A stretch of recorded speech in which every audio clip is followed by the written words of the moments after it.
Hello, my name is Rick Houston, and welcome to the Scene Vault Podcast, your source for all things NASCAR history. Presented by Las Vegas Motor Speedway, America's racing showplace. So I'm still, to this day, I'm waiting for my Corvette. Richard will get it to me one day, I'm sure. You do not have your Corvette? No, I didn't get it. I can't believe that. He was the first guy that the wires would touch when he had his helmet on. After he got his helmet off and got calmed down a little bit, he was all right. Everybody, competition department, Richard, everybody's there at the car. What did y'all do? Nothing. Didn't do nothing. This must have got a good draft. We went back. So what did you do? Well, stuff. The day NASCAR and all of us associated in any way with NASCAR forget its past, that's the day we don't have any future. Hello, everyone. I'm Steve Wade. And my name is Rick Houston, and welcome to the Scene Vault Podcast presented by Las Vegas Motor Speedway, America's racing showplace, and a track that truly does care about NASCAR history. And Steve, Las Vegas Motor Speedway is a SMI property, and they care about NASCAR history. And we heard about some NASCAR history Saturday, did we not? Oh, yes, indeed. We're going back racing at North Wilkesboro Speedway. Can you believe that, Rick? Steve, I honestly and truly cannot believe this has come to pass. I think that it's crazy that it's a Speedway Motorsports initiative. I mean, at one time, the Speedway Motorsports and the North Wilkesboro community, they were not tight. Let's just put it that way. I think that's a fair statement. You know what? Maybe hell has frozen over. I don't know. We're talking about weeks of racing. I mean, this is called grassroots racing that will return to North Wilkesboro. It's going to be on asphalt in August, and then it's going to be on dirt in October after the asphalt is taken up. Yes, I mean, there's plenty of racing coming from all kinds of series. We're talking about late model stocks. We're talking about super late models. We're talking about super street stocks. We're talking about everything that's going to go on. And I tell you what, it's going to be a real interesting series of events because here's what I believe, Rick. Fans in that area need turn out for these races. I'm of the opinion that NASCAR is going to gauge the direction these races get and determine whether they will bring an event to North Wilkesboro. I really believe that. For 25, 26 years now, we have been hearing, well, if NASCAR ever brings back North Wilkesboro, we're going to support it. We're going to buy tickets. We're going to be there. And if nothing else, bring back the late models, bring back local series, bring back weekly racing series. We'll support it. We'll be there. We promise. And it'll be the greatest day ever. Well, Steve, got to be honest with you. It's time for people to put up or shut up. Yep. Now's your chance, fans. Now's your chance. Honestly, it's time for us to put our money where our mouths and our keyboards are. Exactly. I am so happy for the people up in Wilkes County who have worked so hard for this to become a reality. I was happy for Save the Speedway because they have been banging this drum for a long time now. Got to be honest with you. It seemed like they were the only ones shouting in the wilderness to bring back North Wilkesboro. Now it's happened. And so that kind of gives me hope for what you and I are trying to do with Scene. Yes, sir. I tell you what, those people that Save the Speedway did a lot of hard work. They were working hard when others gave up. Well, now they have achieved something. And now it's time to take the next step. As we said, Rick, fans, it's your turn. Yeah. It's your turn. Step up and step up to the box office, to the ticket office. And we will make this a reality and we will make this a success. And who knows, maybe next year, a truck race. Maybe the year after that, an Xfinity race. And hopefully someday, maybe Cup. We'll see. That's right, Rick. And as you said, we'll see. Steve, this week in our first segment, we're going to go through the second installment of our interview with longtime crew chief Gil Martin. He remembers his first Winston Cup victory and the Corvette that he is still owed as a result. How'd you like to go through life knowing that somebody still owes you a Corvette? I mean, I know how I would feel. Steve, he also walks us through what's the best way to put this? The sometimes up and down world of working with Kevin Harvick. I'm not surprised. And the cloak and dagger, or the bait and switch, whichever you prefer, tactics that he used to put Austin Dillon and the number 3 Richard Childress Racing Chevrolet on the pole for the 2014 Daytona 500. We have a mystery, Rick.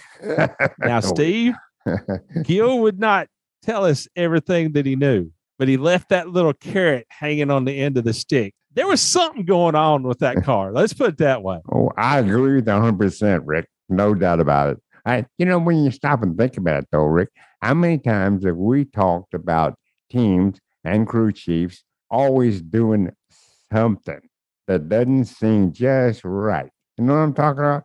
And when they talk to us about it, it's always the carrot on a stick. Well, Gil has done the same thing. Well, you know what? I want to take that stick and whack somebody with it. I want the story. Then, Steve, in our second segment, we're going to go through the November 29th, 2001 issue of Winston Cup Scene that does cover Gil's first win as a Winston Cup crew chief. It was also Robby Gordon's first Winston Cup win. They won at New Hampshire the day after Thanksgiving, and we all remember the reasons behind that and why it was run the day after Thanksgiving. Robby Gordon won, but Jeff Gordon was not exactly happy about Robby Gordon winning at all.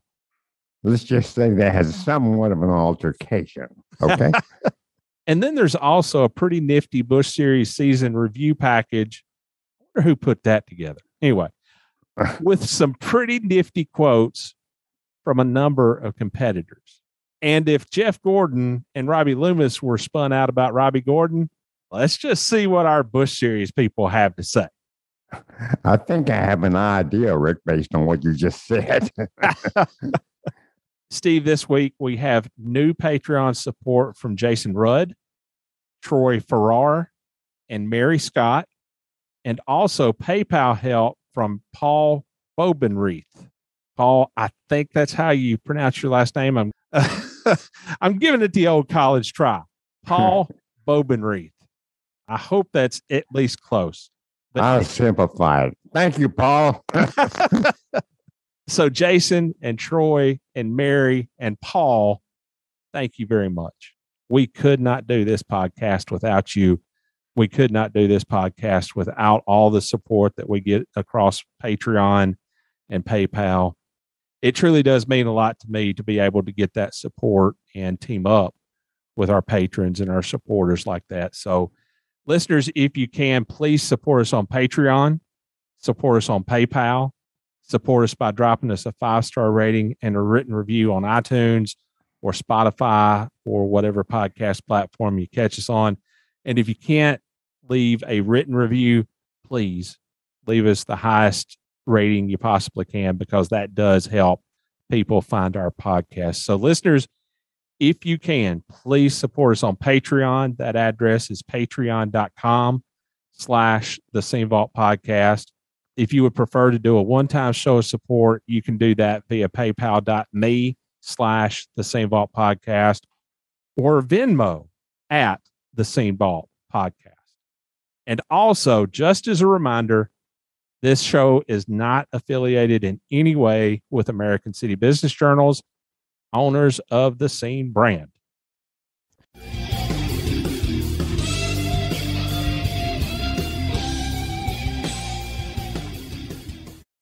All right, 2001, because of 9/11, the Winston Cup season finale was at New Hampshire that year, the day after Thanksgiving. That was one thing, but you also won your first race as a Winston Cup crew chief, right, with Robby that weekend. Tell me about that weekend and leaving home and not, being there on Thanksgiving. Tell me about that weekend. Well, it's funny how that all got started. Even with the 31 car, it came down to the fact of Richard was like, look, we're going through a lot of transition here. Lowe's has been with us a long time.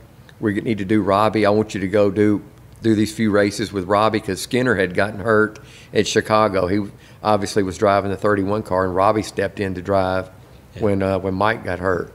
And so we were getting ready to go 9/11 to go race. I wasn't really a part of it then, so I was kind of in the background that we were helping. You were still on the Busch side? Yeah. Okay, yeah. And so we were still helping them, trying to get that team up and running better. And so we were having a lot of success. So the Busch team was actually going and helping the 31 team with either some new ideas, setup procedures, just whatever, just trying to find something to kickstart that team. Well, then it came around that we had to go back to Loudon on Thanksgiving. And Richard was like, well, you got to go. I'm like, I really don't want to go. At this time of year and everything else, everybody was about burned out and everything else. He said, you got to go. And he goes, because last race with Lowe's, and he goes, I said, so Todd Berry and Richard and I were actually at lunch. And so Todd kind of speaking up, because he's going to speak up immediately. He's going, well, what are you going to give him if he goes? And he goes, well, if you win the race, he said, I'll get you a new Corvette. And I said, okay, I'll go. And so we get ready, we go to the race, and in preparation for the race, we knew that there was a lot of things for Loudon that were positive for us. We knew it through the Busch Series, and back then you could take your own tires with you. And so I knew that the tires would give up at Loudon quickly, and if you could extend a run faster on a longer green flag run, you were going to be in a much better situation. And we knew it was going to be 1 degree or 20 degrees, whatever it was going to be in Loudon. So we took several sets of tires with us. And not only from just that, but a practical standpoint, because Richard was always squeezing a penny as hard as he could anyway. So we were trying not to have tires left over at the end of the year, but nobody ever wanted to take older tires. Well, through the course of practice, one time we put one of those sets on, and we saw immediately that they almost had the same speed as a new tire, but they had longevity. And we're like, okay, we're going to remember that. So as the race progressed and it came time to really getting those long runs that you get in Loudon, we bolted those tires on a couple of times, and man, they would stay on the car and go. And so we went up there, and obviously that helped us a lot. We had a good car, though, too. We were good right off the truck. Robby did a great job. Jeff got a little mad at Gordon, mad at us on the bump and run there. But, I mean, heck, first win. Yeah. I mean, what do you expect? I mean, it wasn't that bad of a bump and run. I think our toolbox was left on pit road. We were all in victory lane. It got filled up with Gatorade somehow. Every drawer of our toolbox got filled up with Gatorade. Not sure how that happened. Not blaming anybody, but it did. But it was a good thing on it. It was Lowe's on their contract with RCR was I think it was $1 million to win their first race with them, and they'd been with them for several years and hadn't won. And so we win the last race with them before they leave to go to Hendrick. And I don't know, I didn't physically see the check transpire or change hands, but that's what I was told. So that worked out good. So we got back home, got ready. I see Robby come in one day. He has a new Corvette. And I said, okay, where's mine? He goes, I didn't tell you that. So I'm still, to this day, I'm waiting for my Corvette. Richard will get it to me one day, I'm sure. You do not have your Corvette? No, I didn't get it. I can't believe that. I think at the Christmas party, he did give me a scale model of one. Okay. Or something. We'll see what we can help. We'll see what we'll see if we can work out on that. All right. Now, if it comes about that you get the Corvette because of this show, I got to have a little piece of the action too. So, heck yeah. So what are we going to get? I'm going to let you borrow it. You can take it out on a date. How about that? All right.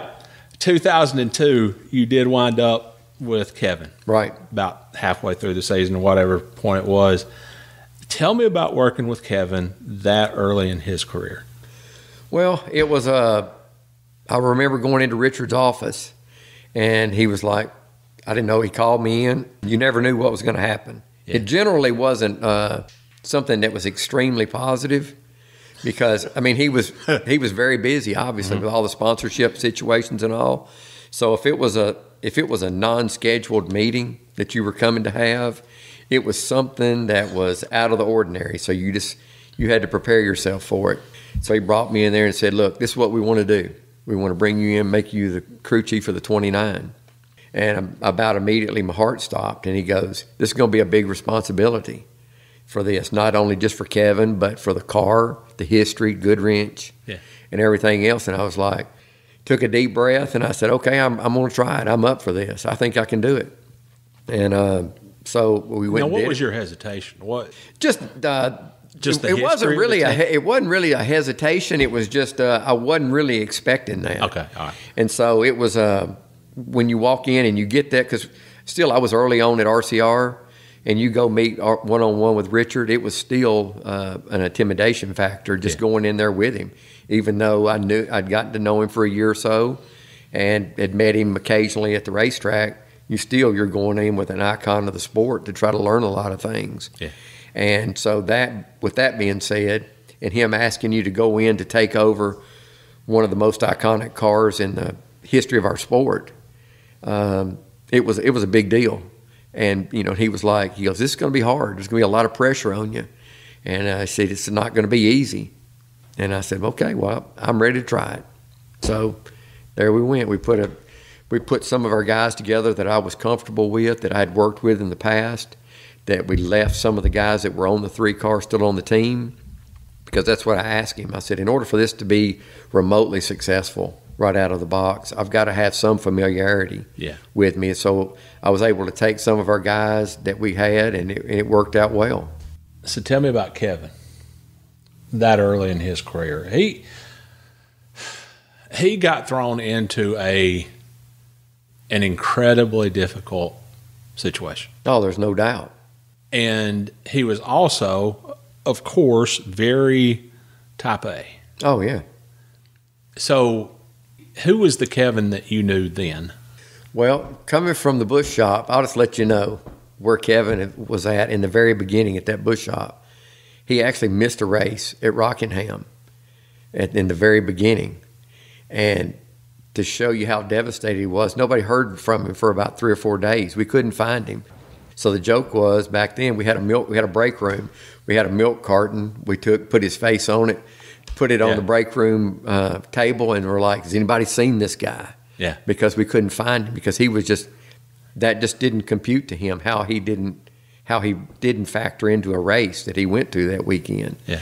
So with that being said, I mean, he's extremely wanting to be on the leading edge of anything that we did.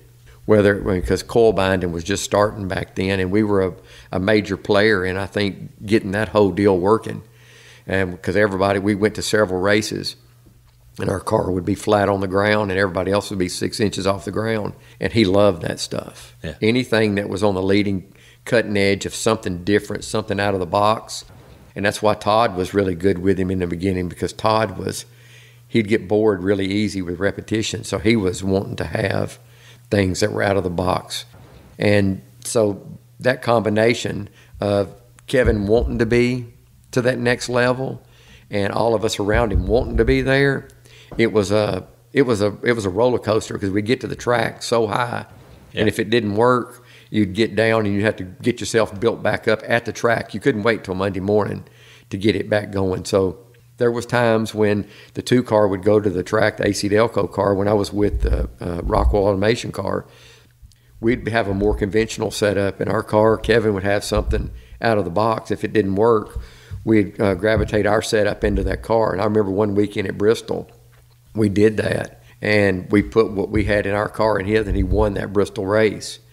And it was just, he was so ready to win, and he had to win. Second wasn't good enough. And if somebody did him wrong on the track, or if he felt a team member wasn't doing right, he lashed out at them. I mean, he didn't hold it in. There was no, I'm going to get mad and go over here and just turn red a little while. He'd lashed out at them. And especially when he had his helmet on. He was the first guy that the wires would touch when he had his helmet on. After he got his helmet off and got calmed down a little bit, he was all right. But in the moment kind of guy, he only saw, why aren't we running good, and whose fault is it? Yeah. But I mean, he did mellow that out a lot, and he has a lot now. Yeah. the next several seasons, you worked on the box with several different drivers. What was your title at that point? Were you competition director for the Busch Series or what? Well, yeah, through different portions of the time. From about 2003 through, I think, 2006 or so, you were on the box with a bunch of different ones. Like if we would have a one-off race, it might be Kerry Earnhardt, it might be whomever it might be. I did a bunch of those. Yeah. But also our Xfinity team, or Busch team then, we'd gone through winning the championship with Kevin, and it went down to a lull to where it wasn't as competitive as it had been. I mean, we'd gone off in many different directions, tried the clip of the week, all this stuff that was going on. So I went back there when Clint was going to come in, and AC Delco was going to be with Clint, and they really wanted that deal to be up and running and be competitive, because it just wasn't. So we came back in. We walked in. I remember I walked in the shop, and Jay Bourne was a shop foreman with Kelly Hunt. He was kind of the fab director. Kelly Hunt was a shop foreman. I said, well, first thing we're going to do, cut all the front clips off all these cars. We're putting Ronnie Hopkins stuff back on these cars. We're getting a baseline again. We're starting over. They all looked at me like I was crazy, because I've got them, had them explaining the cars to me where they had gone, because I'd been in the Cup shop and not really paying attention to what they were doing. And I was like, well, I don't even know where to begin here, because you've got, they called them Johnny Sauter spindles on this car, and you had this low drop clip here, 1.5 inch drop, and you had a standard clip. And I'm like, there's no way that you can be competitive each week, because you don't even know what you're going to the track with. Yeah. So we changed it all back around, put some excellent people in place, and when back then, that was the good thing. When you got off base, you call Ronnie Hopkins, take a car down there, you'd get your baseline back. You'd at least know your foundation of your race team was right again. Yeah. Then you could go back to racing. So that's kind of what that did. So I did that for 2005, and then it was like, okay, Clint had some success in that. He's running good. We've got a big sponsor coming in with Jack Daniels. We got to go Cup racing. So I was immediately like, I don't know if this is a good idea or not, going straight 1 year straight back into that. And so then got back on the box, Cup racing with Clint. What's the best way to put this? Who is the Clint Boyer that you know? You see him on TV, he can be out there. Right. Who's the Clint Boyer that you know in the hauler? Well, it's funny. The first time we went to Las Vegas for a test. The 29 was testing. Actually, Harvick was testing. We carried a separate car because we were trying some different things on the car, so we wanted to take a different one. So we took Clint to drive it, not the entire test, but as things would progress on one car, we were letting Clint drive the car.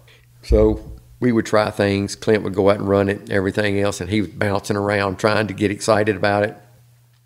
We'd go back to the hotel and talk about it, and he was like, man, these girls over here, they're talking to me, this one's doing that. And I said, Clint, they really don't like you, they like you. And he goes, how do you know that? And I said, trust me, just trust me, stay away from him, you'll be all right. Well, as we got out there, he flew out there. I think he flew on Bobby Labonte's jet. He said, I've got to have one of those. And I mean, it's everything. It didn't matter what it was. Everything was new to him. Yeah. And everything was such fast pace, which he was good with, because obviously with his personality, the way he bounced around and everything else, he liked that. But he also, you could see in his eyes, he wanted to be famous. He wanted to be a top-notch race car driver. Yeah. But in Kevin's point of view, he wanted to win all those races, and when things went bad, he went to work with us to try to make them better. Clint, he would get down a lot more, and so you had to get him back going again. Yeah. So it was he would get deflated so much easier, but you could get him right back up on that high again. And he was extremely talented as far as what he could do and the control of the car. Didn't know a lot about the cars, because he had been dirt racing his whole time, and he didn't know much about these type cars, but he was trying to learn about them. But he was more about the atmosphere, the party that was going on. I mean, because everywhere he went was the party. I mean, that was just it. He was a walking party. It didn't matter where he stopped. I mean, people gravitated to him, and that was just a completely different personality than I was used to with Kevin. All right. You did go back with Kevin in 2009, and you did win some races the next couple of years, had a couple of really good years. I tried the best way that I know to put this as appropriately as possible, but I did a lot of freelance work for NASCAR.com at the time. And in 2009, they had a deal with Shell to provide lap-by-lap updates for each race on the website and everything, and how you guys were doing. And to do those updates, I listened in on your radio every week. And let's just say that Kevin could get kind of excited. That's putting it mildly. All right, he could be testy. Yeah. I'll go that far. He could be testy. No, he could be a full-blown asshole. You said it, I didn't. Was that something, in all seriousness, was that something that you accepted as him just being a competitive race car driver and his personality? Or did you maybe sometimes want to meet him at the holler after a race with a tire iron? Well, I mean, I think that's why that we got along so good, because of the fact of I got to be with him when he first started in the Busch Series, and when he got to that point, that's where I go reference back to when he had his helmet on. Yeah. He would absolutely lose his mind sometimes, and whether it was you saw in the Biffle incident or things that happened at Martinsville and everything else, but his competitive nature, he could not stand to not be running good. He could not stand to not have a plan. And the biggest thing that I think caught a lot of people off guard with him more than anything was they didn't understand his anticipation with a comeback. He might say, "This car sucks, it won't turn at all." And then somebody would come back with a response for him. Well, he'd already know what he was going to say back immediately to you. Wow. To tear you down. Yeah. And you had to be ready for that. So I got real accustomed to when he would say something to me, he'd be out of his mind wanting to vent, to argue. And he would say, "This car sucks. What did y'all do? You don't know what you're doing." Yeah. And I'd say, 10-4. And just sometimes leave it like that. There's a couple of times when it got over the top. I can remember one time at Richmond that he lost his mind pretty good. And rightfully so. We were terrible that weekend. Yeah. And I couldn't take it no more. And I jumped back at him, and he was very quiet then the rest of the race, because that was not something that normally I did with him. Yeah. And so after the race was over, we got together, talked about it, and got it smoothed back out. But it was actually a good moment for us too, because he was so competitive that I can remember a race at Atlanta. We ran up front the whole time. Should have won the race. Actually, Clint spun out late in the race, cost us the race. But our pit crew was not having a good night. And the guy changing the rear tires, he'd messed up 2 stops in a row. And the moment that Kevin's leaving pit road, the tires are still spinning, the clutch isn't out good, his finger's on the button. "What are you going to do about that? That guy needs to be fired, blah, blah, blah. What are you going to do? What are you going to do?" I mean, it's constant. Yeah. Well, by the 3rd pit stop, the guy on the rear, I looked down at him, and I could see immediately he was done. Yeah. And so we had to replace him almost during that caution. We had to get a guy to come down from the 31 and change rear tires, because of if you couldn't mentally put that stuff out of your mind and not listen to it, it would completely break you. Yeah. And I don't want that to sound like that he was just tyrannical tyrant. Right. But it made you think about things. And still to this day, I analyze situations more now than I ever did because of that, because of the fact of I tried to not only protect myself from being in a bad situation, but the guys around me. That I didn't micromanage them, but I made sure that each one of them knew what they were doing, knew the situation we were in, and it probably helped our communication more than anything because of the fact of he pushed us to another level, which in turn pushed him to another level, which was a good thing. I don't want to belabor the point, but it sounds like you had to do some evaluating and changing and change the way you were thinking, did somebody actually go to him and say, look, we're doing all we can to provide you the best car we can, so can you ease up a little bit? Right. Did anybody say that to him, or was that just Kevin? Well, I mean, that was just Kevin. I mean, but several people said it to him. Mike Helton several times. Well, you got a point. But, I mean, yeah, I mean, Richard would try to talk to him about it. Will Lind was excellent at that. Okay. About trying to diffuse situations and to, and try to put a situation back together when it's falling apart. Yeah. That's one of the things he didn't get a lot of credit for at RCR, whether it was through the Busch Series, especially through the Busch Series and the Truck Series, that even though he wasn't hands-on working on things, he was working on people constantly. Yeah. And I think he was a big advocate for Harvick because of the fact that he knew the talent that was there, and he knew that sometimes he was his own worst enemy, and he would try to get him reeled back in. Yeah. And so that was good because Mike wasn't real good at it because he wanted to joke around with him too much and everything else, and you couldn't get very serious. And Richard they were too much of the same personality, I guess, that Richard couldn't just sit down and have hey buddy, come on, let's try to do this kind of situation. It would always escalate. Will Lind was our guy for that. He did a great job. If you do a internet search, if you Google Gil Martin, one of the first things that comes up is obviously your racing career, but also there's a story online, I think it was ESPN, did a story on a mission trip that you took in 2012 and how that was a big part of your story and everything. Where did you go and what were you doing? Well, every Sunday I tried to always go to MRO because the fact of, I think my son Ford and Rhonda would come every chance they got to come. And Ford was always in the middle of things, going everywhere. So he's always at MRO church service with me and everything else. And so we got to knowing everybody there, obviously, over the years. And Lonnie Klaus was leading a mission to Monterrey, Mexico, and was trying to get some people to go. And so we agreed to go. So Rhonda went, because some girls went, took Ford with me. We went to Monterrey, Mexico, and there was a ministry down there called Back to Back Ministries. And I had no idea what I was getting into, what I was going to do. I just know that they were looking for volunteers to go down to go to some orphanages, build some things, help organize some things, and just, I guess, foster goodwill between the Christian community and the community in Monterrey, Mexico to the less fortunate. And so that's what we did. It was an amazing experience for the fact of, it's kind of like I talked about the progression from David Green to Jeff Burton to Kenny Wallace. They kind of handled us in the same way.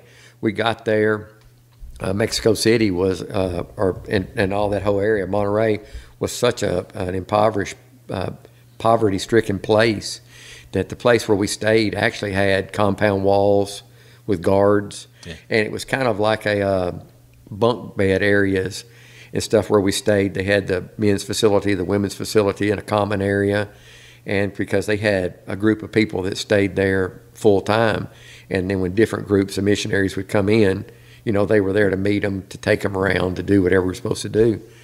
And the first day that we got there, they carried us to the first orphanage, and it was nowhere near the standards that we would have around here, but as I learned, it was a pretty good facility. For there. Yeah. It had a lot of good things, and we went there, and the kids had a big hill on the side of the building there, and we had cardboard, and we were making slides, and the kids were sliding, and I remember Ford got in there with all of them, and we're helping to build slides, and kids were sliding down, and we enjoyed that whole facility, and we went back that night. They had a big gazebo area where we sat, and you just talk, and they'd ask, what was your picture of the day? And so everybody would just share what they went through that day. Well, they said, okay, tomorrow we're going to a place that's it's a next notch down. Yeah. The kids aren't as fortunate. And so we're all together going, man, how can they not be, this place can't be this much worse than that. And we went to the next place, and it was it was the next tier down.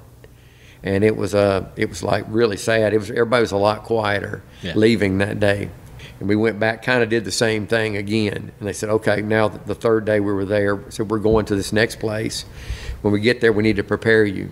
Said, don't let the kids know how bad this place is where they're living at. And so we were like, okay, we won't say anything. We got there, and there was a concrete building in the middle of this place, and it was more like a church you'd see on a Clint Eastwood movie. Yeah. You know, it's an old stucco building that where they congregated, and that's where they met. But the houses were all made of whatever they could find. And when I say whatever, it might be cardboard, it might be a piece of a tarp, a piece of tin. And the one thing that I'll never forget is overhead, how they were getting all the electricity to all these things. There was thousands of extension cords that were hodgepodged into the wiring that were running down to these things with a light bulb. And the kids actually, their playground was physically the dump, the city dump. And the smell there was so unbelievably bad that I'll never forget that. And because it would take your stomach, it was so bad. And we had gone to what was their equivalent of Sam's the day before we went there, and we bought 5-gallon jugs of water and just all kinds of things. I forgot what we had, 40 or 50 of them. I forgot what it was. And we were all just walking down through there with these jugs in our hands. We'd go up to these little shacks and everything, and people were so appreciative just of the 5 gallons of water that we were giving them. And that we'd go back and talk about that. But the experience was unbelievable because the kids were so running around, appreciative, and because of the fact that nobody let them know what kind of situation that they were in, they didn't realize it. Yeah. But we all did, and it was a moving moment for all of us. I maybe should have asked that question last. I don't know how I go from that to talk about NASCAR again. You did wind up working with Austin in 2014, and you had known him for a long time. Right. Knew him as a kid. What was it like working with him that year? Well, that kind of started off the same way, a meeting with Richard. And he's like, because we had just transitioned out of the last year of the Budweiser sponsorship in 2013, had a successful year with Harvick. We had I felt like we had a top-notch fleet of cars because we kind of stayed the course. And 13 was kind of a transition year for the company, to where they were trying some different philosophies on the 31, and they were just trying some different things. Yeah. And it just wasn't working for me. I wasn't going to be a part of it. I wanted to stay the Ronnie Hopkins style racing with our foundation and work with the components on the car. And we did and had success. And it actually started a little bit of turmoil because of the fact that we weren't falling in line. And I had an advocate behind the steering wheel that believed in me with Harvick, and he said, stay the line. Don't go this other way. They're not. If they become successful with it, maybe we'll try it. Keep doing what you're doing. So by that point in time, he was really behind me. Okay. So we ended that year with, I thought, excellent equipment. And we go into the year knowing that Harvick's leaving. We're going to keep this team together. Dowell's coming in.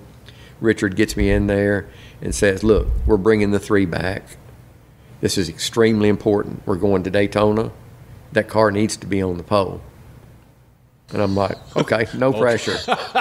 Okay, all right. And so I'm like, okay. So as a group, we went to work. There was a test at Daytona before the 500 that year, back when we could still go test. And we were going through several things, and we had some things that we wanted to try, that we wanted to do. And we were running mediocre at the test. All 3 teams were, I'm going to say, 17th, 18th on the board, which really doesn't mean a lot at Daytona because you don't never know where anybody's at, if they're drafting, if they're doing whatever. And so it got into day 2, and you could tell everybody was starting to get antsy and everything else. And so we'd kind of gone through a checklist of the things that you do at Daytona, just getting them knocked out, just things that you're going to do naturally. Well, then we're like, okay, this is some stuff we're going to try. And we tried a couple of them, and we went out there and went, bam, top of the board. And all of a sudden, it's like Everybody, the competition department, Richard, everybody's there at the car. What did y'all do? Nothing. Didn't do nothing. Just must have got a good draft. And Okay. and so we went back. So what did you do? Well, stuff.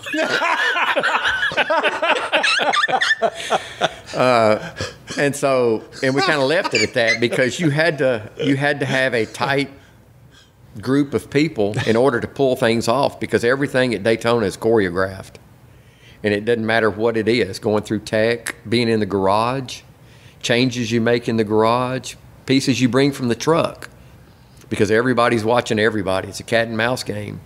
And so we choreographed how our test was going to go before we got there. We knew what we were going to do. We knew these first day and a half was going to be, okay, let's go through this stuff that you have to do, check things off the list.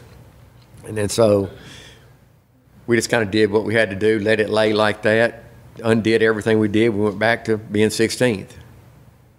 And third day, we're there. We got to run, and next thing you know, bam, top of the board.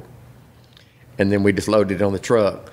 Well, it became somewhat of an issue at the shop just because the fact of the other two cars were still where they were. Yeah. But at the same token, we'll have to say this is one of them times where you couldn't share information within, because if what we felt like we were going to be able to get away with at Daytona, we were going to be able to get away with, we couldn't let it out of our little group. And so Really?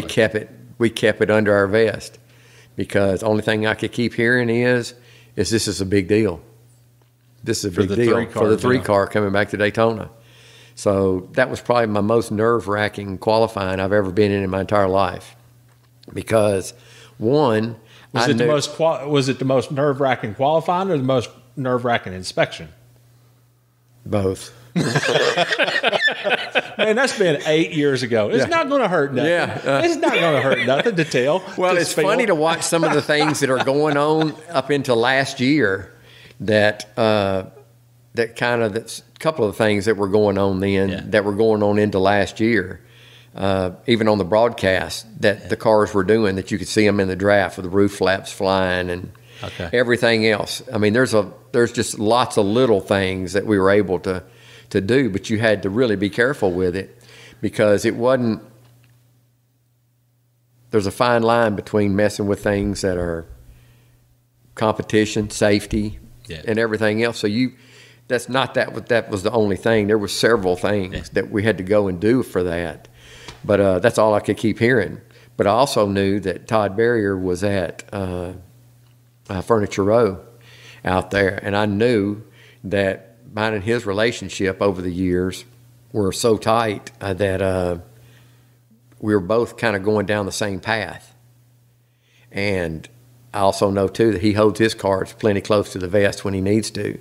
Yeah. And I knew at the time that it was going to be, okay, this is going to be bad, because I know it's going to come down to us, too, that weekend, because I could just tell the progression through the test.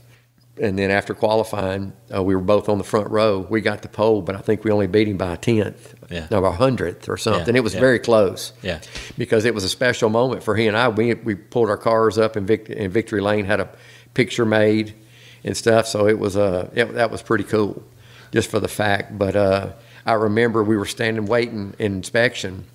There were still 3 or 4 cars to go, and everybody was excited. Austin was standing next to me.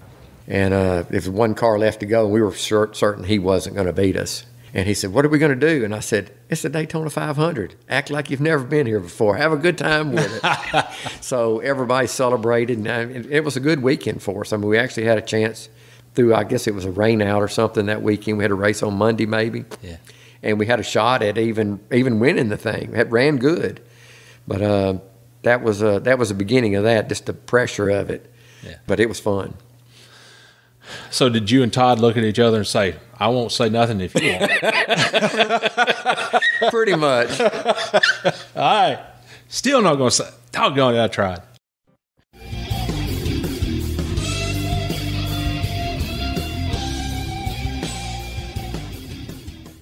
This segment is brought to our listeners by Las Vegas Motor Speedway, America's racing showplace.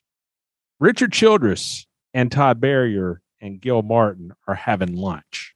And RC wants Gil to go to the 2001 season finale up at New Hampshire.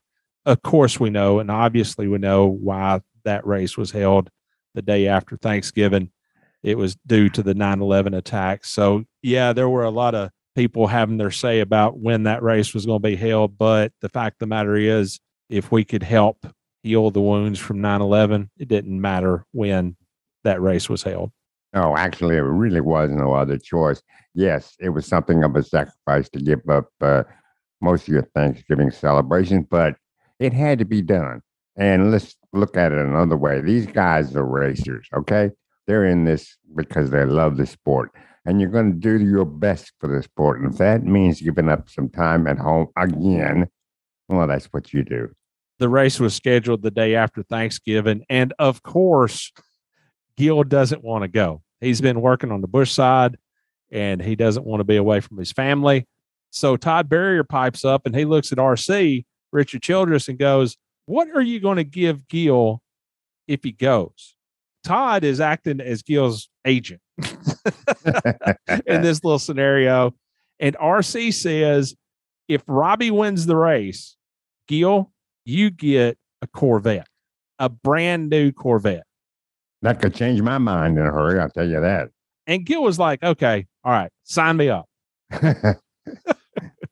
Nobody wanted to have tires left over at the end of the year, so RCR brought some it still had laying around. They're older, they're harder, and they found out that they held up better during long green flag runs. Which is a good thing. And what happened?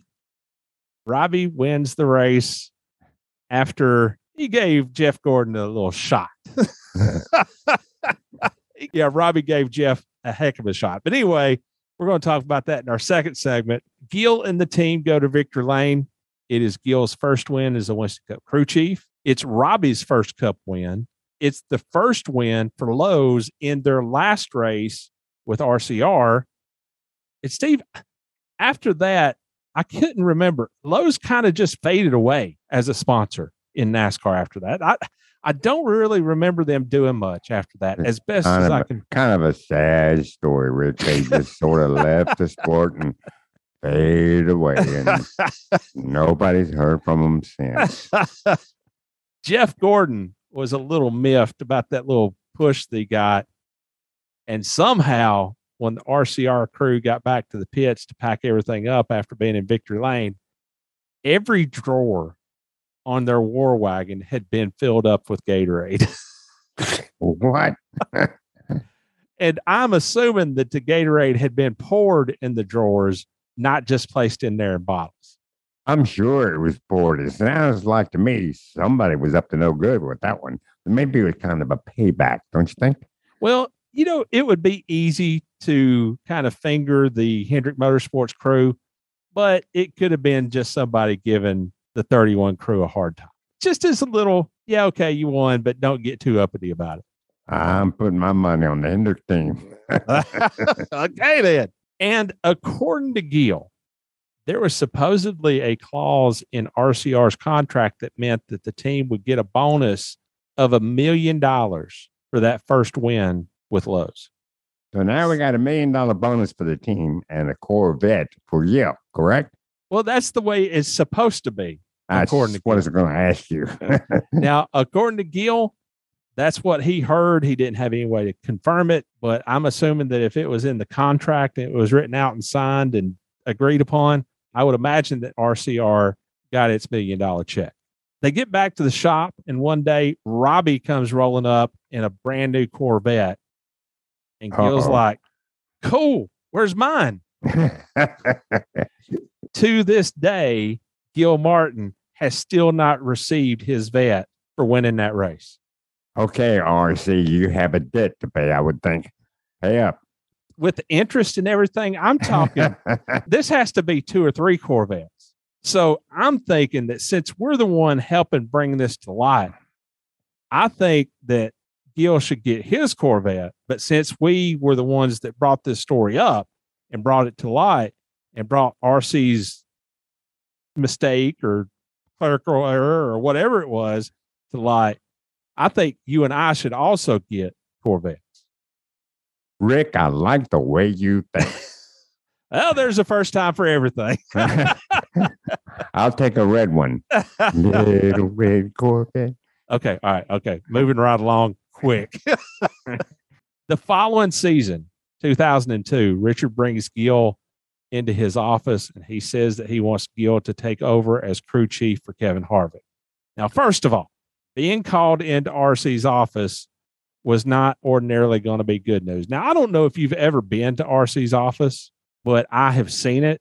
And Steve, it would be just a little bit intimidating for somebody who wasn't quite used to that kind of thing. There are dead animals all over the place staring at you. And I can just picture your imagination running away with you, and you start seeing your head hanging there on the wall. Well, I tell you what, I have seen his office, but I can go one better. I've seen his home. And we're not talking animal heads at his home. We're talking full-blown animals.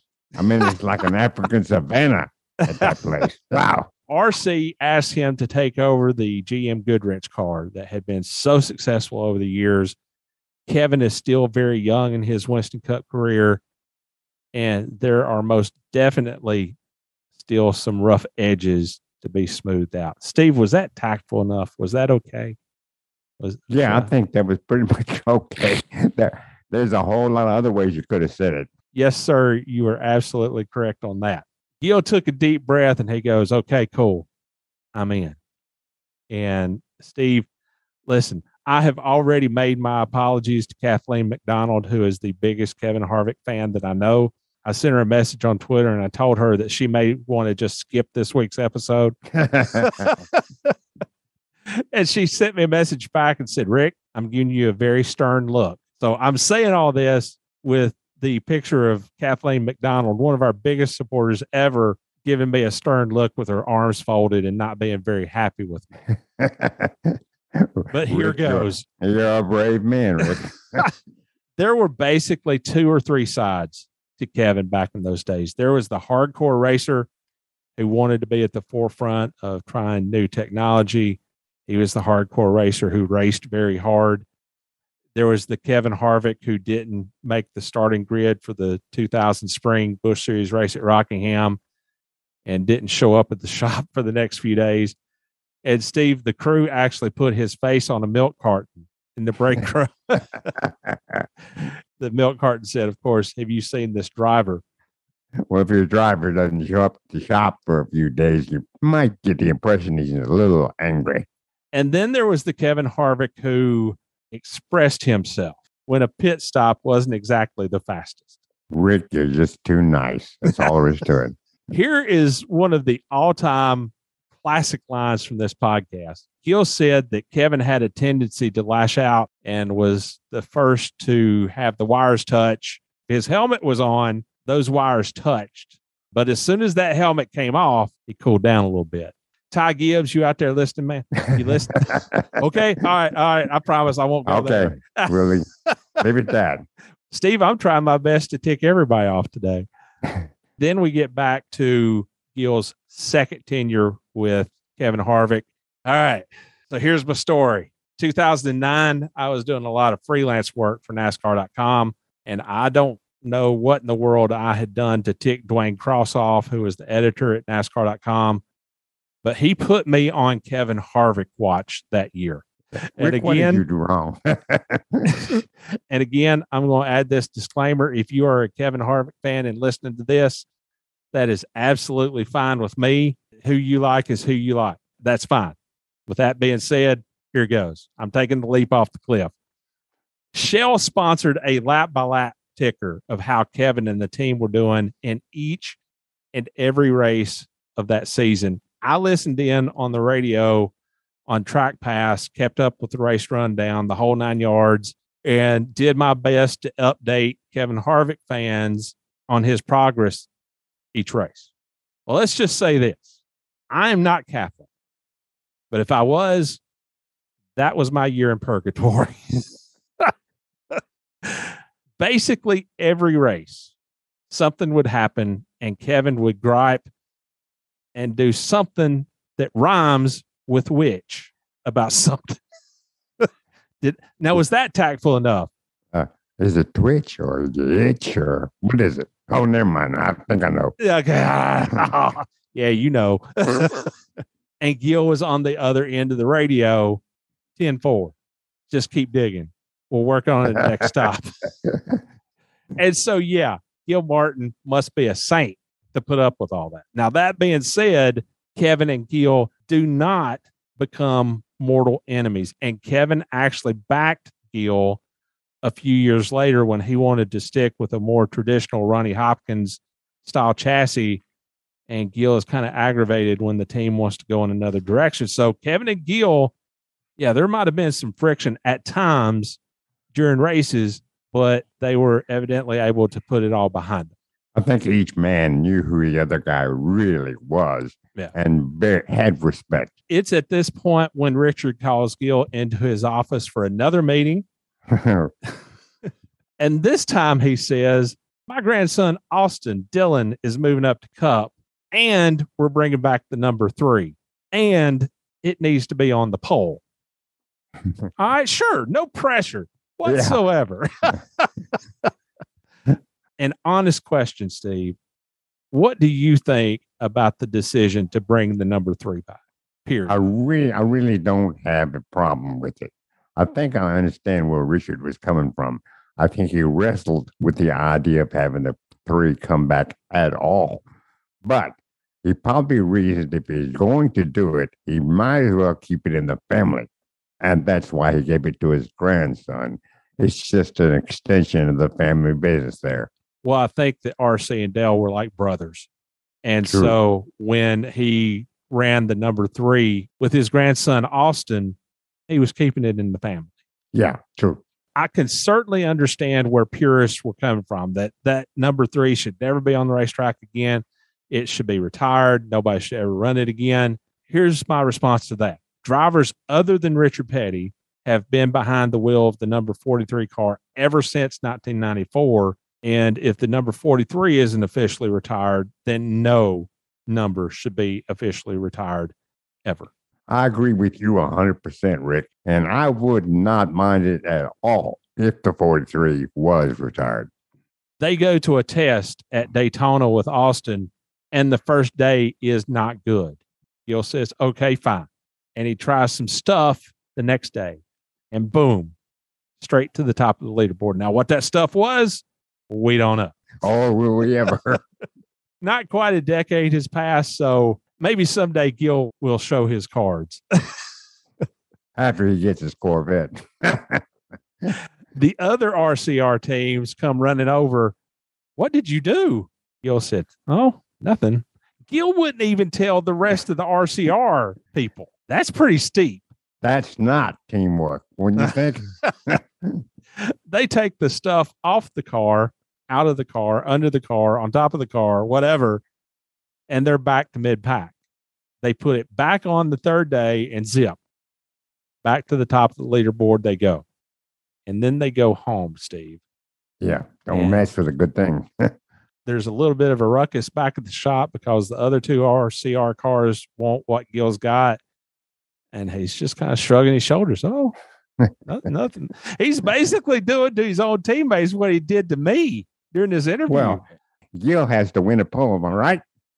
Absolutely. Well, he's got what he thinks can do it, and he's not going to let some other team, even his own team, have a shot at it. So Austin does win the pole for the 2014 Daytona 500, and Martin Truex Jr. is second for Furniture Row with Todd Berrier, Gil's buddy, as his crew chief. This is the same Todd Berrier who tried to negotiate a Corvette out of Richard Childress for Gil. So Todd and Gil are tied. And according to Gil, they were pretty much on the same path as to what they were doing with the cars. So I don't know if they actually compared notes or whatever, but they evidently had access to the same notes about what would work, what wouldn't work. And so Gil couldn't turn Todd in, and Todd couldn't tattle on Gil because they were evidently, quite possibly, both kind of skirting the rules a little bit. You think? Here's what we got here. We got Gil knowing what he's done to his car. Todd pretty much knowing what he's done to his car. Both of them is probably very similar. Their other teams are begging for that information. And these two guys aren't saying anything.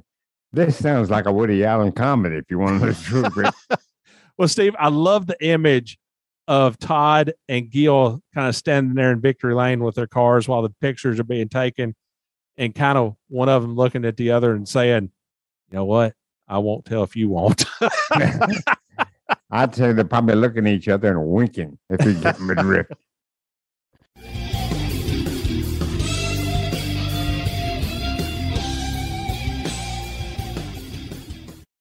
This segment is brought to our listeners by Las Vegas Motor Speedway, America's racing showplace.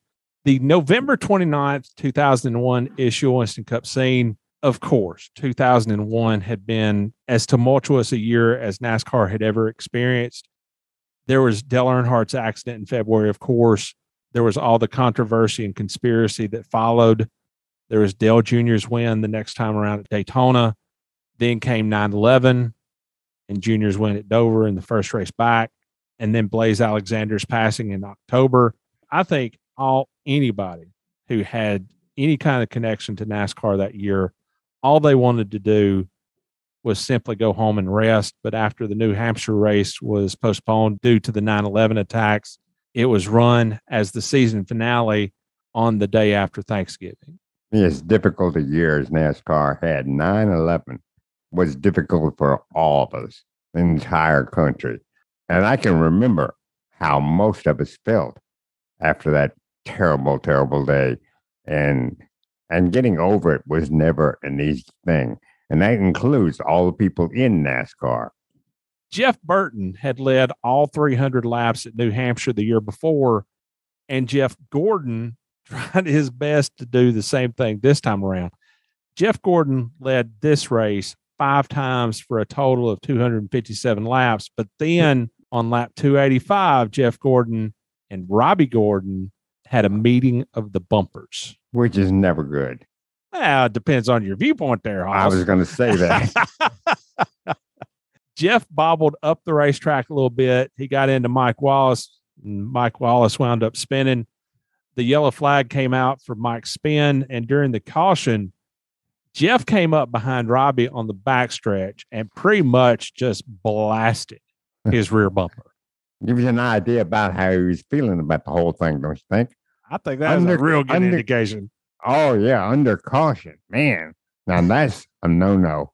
That earned Jeff Gordon a 1-lap penalty from NASCAR, and he wound up with a 15th place finish. Now, we talked just last week about Bobby Hillin getting a 5-lap penalty from NASCAR after a brush up with Kyle Petty at North Wilkesboro, and Jeff Gordon only gets 1.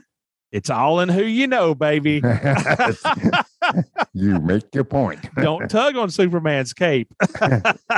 Robby Gordon said, I didn't expect that from Jeff Gordon, to be honest. I didn't wreck him. I could see it if I wrecked him and he hit the wall, but he had a car still good enough to win the race, and he took himself out of the race. Once he ran into me, if he didn't wreck me, I knew there was no other car out here as fast as our car. I got into him a little bit. I didn't spin him. I just moved him up the racetrack a little bit. I've heard a lot of people over the years call that racing. I had to go. I didn't mean to get into him. I think Mike Wallace got sideways and Jeff got on the brakes. When he got sideways, I got into him, but I didn't hit him that hard. I just barely got into him. Okay, that's one side of the story. Well, here's the other. Jeff Gordon had his say. See, everybody thought you couldn't make me mad. You can make me mad. That 31 car certainly did today. It was a heck of a battle. It was between me and him anyway. I just wish it would have been done fair and square instead of just knocking a guy out of the way. We had some lap traffic to go through, and you've got to be patient. I don't care if there's 15 laps to go. You've got to be patient. And then Jeff Rowe added, I understand why guys retaliate. I just wish I would have taken his tire down or something. So at least he wouldn't have won the race. All right, Jeff. I just didn't do a very good job of it. It's not sportsmanlike what he did to me, and NASCAR didn't penalize him. No, I can't say that I agree with you entirely, Jeff, on this one. Well, Steve, here's an age-old question that really has no good answer. Why is it when a driver gives someone else a nudge out on the racetrack, it's just good, hard racing, but when someone does it to them, they lose their minds? Because if you're the guy who does the nudging and takes a guy out of the way so you can go on, that's a positive. Drivers consider that a positive. That's something you should do. Now, when it's done to you, when you're falling out of the way, the first thing is you get upset. You really get upset if you're pushed out of the way and that costs you a win. How do you think you're going to react? You've just experienced a negative. So you react negatively. Certainly. Jeff Gordon was no stranger to the chrome horn. Just ask Rusty Wallace about that one at Bristol. I don't even know how many times that Jeff pushed Rusty out of the way, and they certainly had their confrontations over that. But yet here Jeff was at New Hampshire running into Robby Gordon under caution. Which is, again, a no-no, and NASCAR is going to react. If what Jeff said got your attention, how about this from Robbie Loomis, Jeff Gordon's crew chief? He didn't have anything to lose. Robby Gordon, he's 50th in points or whatever he is, so he took a chance and a cheap shot at us and knocked us out of the way. It will come back around. Life's a big circle. Today's his day in the sun, and we've had our year in the sun. And Robbie was not finished, not yet. I'm sure Robbie's real jealous of Jeff. We have to take the good with the bad. Robbie's been trying a long time, and that's why I say I'm happy for him. He'll settle down like all of them do after he's been here for a while. But it's a shame he's got that much jealousy in him right now. Well, I'm not sure about the jealousy part, but Robbie does make some sense about young guys trying to get that first victory, doing things they might not otherwise do, and you really can't blame them for that. But they have to be able to take the heat that's going to follow. Well, Jeff Gordon, Robby Gordon, can't brothers just get along? And of course, Jeff and Robbie and the rest of the Hendrick Motorsports team, they did celebrate winning the championship that year at New Hampshire. So I think obviously Jeff Gordon has the upper hand in the minds of the people, but to me, it was just basically a racing incident. Rick, I tend to agree that 100%. It was a racing incident, but all racing incidents always have some kind of controversy, some kind of reaction. And this was the case this time. There was a Busch Series season review in this issue, and it included a sidebar of the year's best quotes. Wow, Rick, you really did some work on this one, didn't you? Elton Sawyer was caught up in a multi-car accident early in the year at Rockingham, and that was triggered by rookie Ryan Newman. Elton said, "I just thought Ryan made a really bad decision with 8 or 10 laps to go. Hell, he was going to end up over there in Laurinburg or somewhere if there hadn't been a fence there. He took out a lot of good race cars." And after the race, Elton Sawyer punched Ryan Newman in the face. Ooh, I didn't know that. If I remember correctly, Ryan was still in the car. Elton came up and rather than helping him out of the car nicely and gingerly, Elton said, "Nope, knuckle sandwich." I probably take a little too much delight in pointing this out, but Elton today is NASCAR's vice president in charge of officiating and technical inspection. Now, that leads me to wonder, I wonder how much NASCAR vice president Elton Sawyer would have fined NASCAR driver Elton Sawyer for punching poor Ryan. He would have had a real problem on his hands. Here's Jimmy Spencer after battling Mike McLaughlin for the victory at Talladega. Uh-oh. Here we go. Mr. Excitement, Jimmy Spencer. That was dirty driving. That's the sloppiest, dirtiest little son of a bee I've ever seen, but that's okay. I won't mess with him here, but you can bank somewhere down the road. Something will happen to that car with Jimmy Spencer behind it. I don't want to take a chance at hurting somebody here. You sure as hell don't put people down in the grass like he did. I won't congratulate him on the win because he didn't deserve it. Now, Steve, what was that I was saying about drivers getting mad at other people for doing the very same stuff that they would do themselves?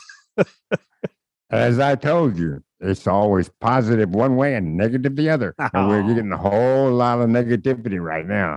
And then there was Rich Bickle, who was mad at Kevin Grubb at Darlington in the fall. I knocked the SHIT out of him under the yellow. I tried to get him under green, but I couldn't get to him. You know, once is bad, but twice, nah, it ain't happening. People were getting mad at each other at Darlington? Really? Come on, people, now. Let's get together. Try to love one another right now. How you like that? That'll be the end of that segment.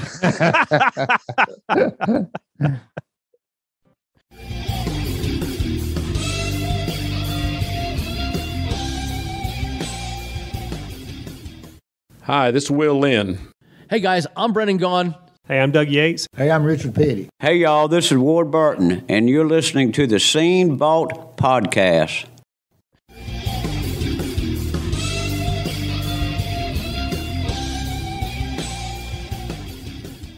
Hello, Scene Vault fans. This is Brian from Speedway Screens, and if you're enough of a NASCAR historian to be listening to this podcast, there's a good chance a piece of the past you've been on the hunt for is in my shop. I'm constantly on the hunt for apparel and collectibles from all genres and eras of motorsports, so whether it be cup cars, dirt modifieds, dragsters, or monster trucks, I've probably got something for you. Check out my inventory at speedwaytsj.etsy.com, and be sure to follow me on Instagram and Twitter at Speedway Screens for the newest items as soon as they drop, and for a peek at what I keep for my own collection. As a special thank you to listeners of this show, just enter SCENE at checkout for 10% off. speedwaytsj.etsy.com. That's speedwaytsj.etsy.com.